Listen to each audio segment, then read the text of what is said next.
Добрый день. Новости на вашем канале НТС. В студии Джангл-Мырза Дуишинбекова.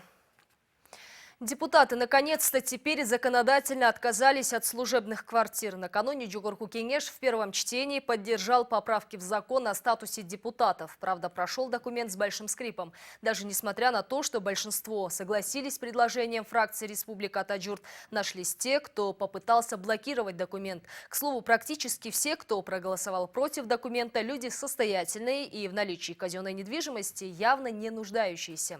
Один из них – депутат Зиадин Джамалдинов. Из-за него спикеру пришлось 5 раз ставить вопрос на голосование. В итоге его голос законодатели решили не учитывать. С подробностями Игорь Потанин.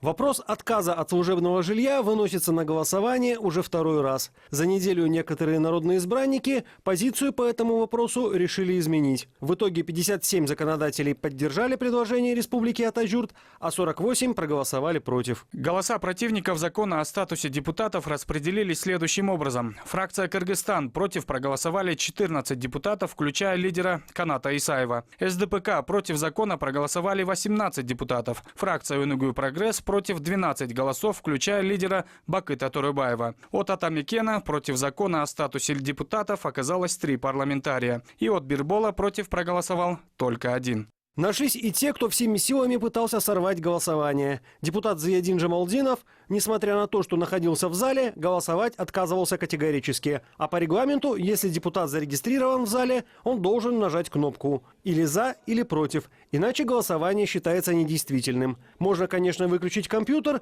но и это Джамалдинов сделать не позволил. Уважаемые депутаты, мы же не дети с вами. Все в своем уме. Избиратели доверили эту работу нам, и мы должны оправдать доверие. Вы все слышали регламент. Мы не можем не голосовать. Проголосуйте «за» или «против». Однако Джамалдинов решил не прислушиваться к просьбе спикера и продолжил срывать процедуру. Законодателям пришлось напомнить коллеге, что подобные действия не просто нелицеприятны для народного избранника, но и противоречат закону. Статья 85, которая говорит о времени голосования, есть пункт 8, в соответствии с которым с абзацем 4 уклонение от голосования не допускается. Сейчас депутат умышленно не голосует 5 раз, то есть он фактически уклоняется от голосования. В таком случае давайте голосованием решим, либо мы без его голоса учитываем те голоса, которые отдали за и против, либо мы что, будем ждать, когда один депутат проголосует. Но он не имеет права, он нарушает регламент сейчас. Спасибо. Противостояние Джамалдинова и остальных депутатов дошло до того, что спикер решил снять вопрос с голосования. Чыныбай Турсумбеков предложил перенести процедуру на следующий день. Однако против этого выступили инициаторы закона. Лидер фракции Республика Атаджурт попросил Тарага не делать этого.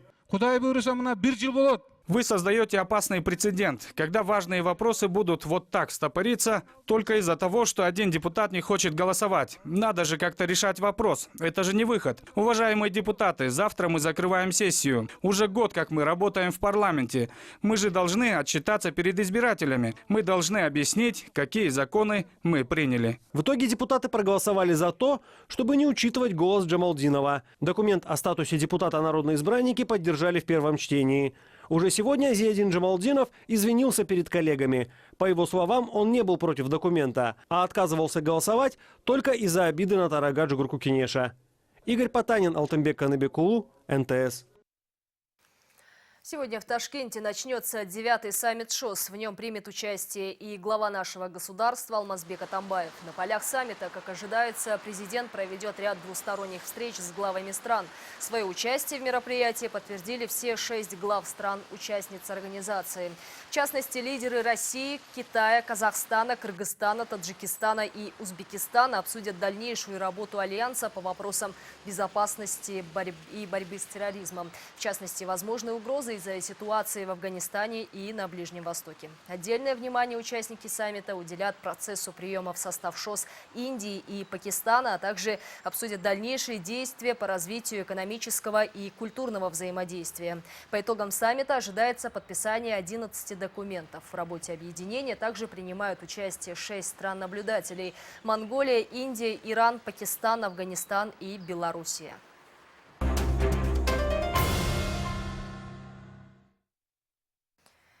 Вчерашние дожди вновь прошли с последствиями. Сразу в нескольких частях страны случились сели. К примеру, в Таласской области, в Бакаятинском районе воды, вышедшие из местной реки, размыли участок автодороги. В Карабуринском районе селевые потоки затопили посевные поля.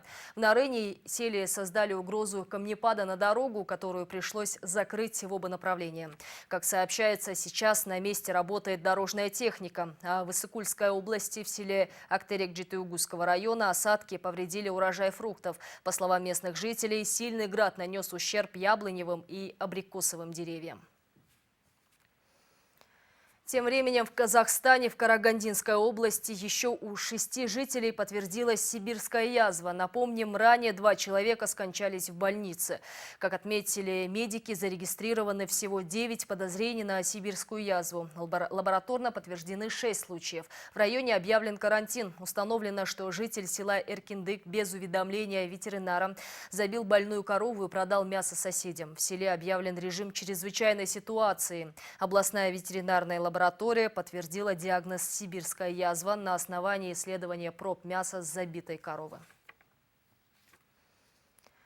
А в России бывшего главу госкорпорации «Русгидро» подозревают в мошенничестве. Как сообщается, Евгений Дот накануне был задержан в Москве. Бывшему топ-менеджеру «Русгидро» предъявили обвинение в организации мошенничества в особо крупном размере. В его доме и офисе спецслужбы провели обыски. По данным следствия, в 2013 году Дот незаконно оформлял себе и ряду других руководителей энергокомпании незаконные премии. Так, предварительная сумма ущерба оценивается в более чем 300 миллионов рублей. Отметим, ОАО «Русгидро» – это та самая компания, с которой у нашей страны было соглашение по строительству Верхненарынского каскада ГЭС. Однако в прошлом году Кыргызстан в одностороннем порядке денонсировал соглашение.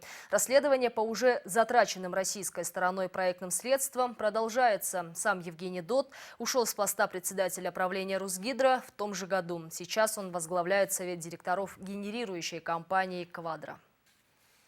И пока на этом все. Всего доброго и до встречи в эфире.